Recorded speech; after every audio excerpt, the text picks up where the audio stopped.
Hello and welcome. क्या आपने कभी ऐसे इंसान को देखा है जो कि थोड़ा सा एक्सप्रेशनलेस फेस है? एक बढ़ती उम्र के साथ जब आप देख रहे हैं कोई बंदा आपके साथ चल रहा है तो उनके जो चाल है वो बड़ी छोटे छोटे कदम ले रहे हैं, या उनका हाथ जो कि कांप रहा हो, ट्रेमर्स कर रहा हो। क्या ये किसी बीमारी की निशानी है? तो आपका शक बिल्कुल ठीक है। उस बीमारी का नाम है पार्किंसंस डिजीज, और ये एक ऐसी बीमारी है जिसके बारे में आपको जानना जरूरी है। ये एक मिडिल एज से शुरू होकर के ओल्ड एज लोगों को आती है। एंड यस, ये पूरी बॉडी को और एक इंसान के जीवन को पूरी तरह अफेक्ट करती है। ये एक प्रोग्रेसिव न्यूरोलॉजिकल डिसऑर्डर है। डोपामिन की कमी के कारण रेस्टिंग ट्रेमर शुरू हो जाते हैं, हाथ कांपेंगे। साथ ही साथ मास्क्ड फेसेस हो जाता है, चेहरे पे किसी भी चीज के इमोशंस नहीं होंगे। 3S याद रखना है: स्टिफनेस, स्लोनेस एंड शेकिंग। हाथ शेक करेगा और आपके मूवमेंट्स में स्लो होगा और आपको स्टिफ हो जाएगी पूरी बॉडी।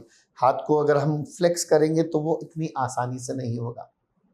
अमूमन तौर पे जैसे हम बात करते हैं, जैसे कि अभी हम कर रहे हैं, तो हम अपने हाथ चलाते हैं, एक्सप्रेशंस को अपने हाथों से दूसरों को तक देते हैं। चेहरे पे भी मुस्कान आती है, नहीं तो तरह तरह के भाव आते हैं।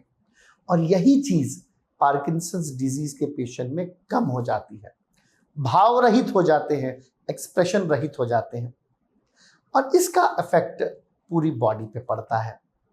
इसीलिए अगर आपके किसी भी घर के सदस्य में किसी को भी रेस्टिंग ट्रेमर्स हो, हाथ कांप रहे हो सकता है वो एसेंशियल ट्रेमर्स हो सकता है वो पार्किंसंस डिजीज है, या चेहरे पे कोई सिम्टम्स ही नहीं और बहुत छोटे छोटे कदम लेकर के चल रहे हैं, तो ऐसी अवस्था में आपको पार्किंसंस डाउट करके एक न्यूरोलॉजिस्ट नहीं तो MD मेडिसिन के डॉक्टर को मिलना चाहिए।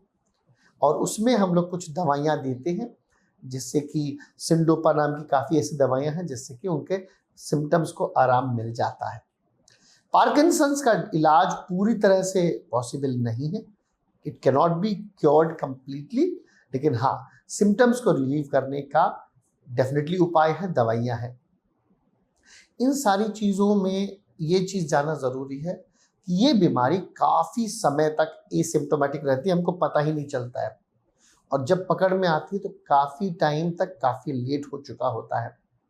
इसीलिए अर्ली डिटेक्शन अच्छा होता है, क्योंकि ये आपकी क्वालिटी ऑफ लाइफ को बहुत अफेक्ट करती है। इसमें जो भी एक ओल्ड एज का बंदा है वो वैसे ही ओल्ड एज करके उनके मूवमेंट्स लिमिटेड हो जाते हैं, और फिर पार्किंसंस डिजीज आने पर मूवमेंट्स और रिस्ट्रिक्टेड हो जाते हैं। चलते समय बैलेंस भी बिगड़ता है और उनको बोलने में भी परेशानी होती है।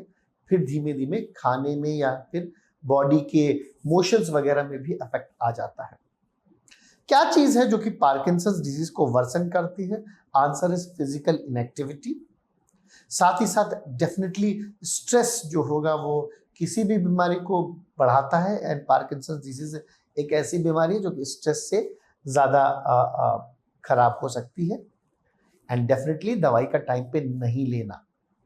ये एक ओल्ड एज लोगों की बीमारी है, इसीलिए आपको और मेरे को इस वीडियो को शेयर करना बहुत ज़रूरी है, क्योंकि बड़े लोगों की चिंता तो आपको और मुझको ही करनी है। ये जो मेडिकल टर्मिनोलॉजी है वो बड़ी अजीब होती है और लोगों को बहुत अनईजीनेस लगता है, और बहुत भी डिफरेंट तरीके के क्वेश्चंस होते हैं। काफ़ी टाइम हम लोग को गूगल से रॉन्ग नॉलेज मिल जाती है। ओल्ड पीपल को, मदर फादर को जीरियाट्रिशियन की ज़रूरत होती है, MD मेडिसिन की ज़रूरत होती है, नहीं तो फैमिली मेडिसिन की ज़रूरत होती है। तो डेफिनेटली आपको सुपर स्पेशलिस्ट या सब स्पेशलिटीज़ में न्यूरोलॉजी, कार्डियोलॉजी, नेफ्रोलॉजी में जाना चाहिए, लेकिन अपने फैमिली फिजिशियन या फिर अपने कंसल्टेंट फिजिशियन की एडवाइस से और वापस उन्हीं के पास आकर के आपको अपना ट्रीटमेंट करेक्ट तरीके से लेना है।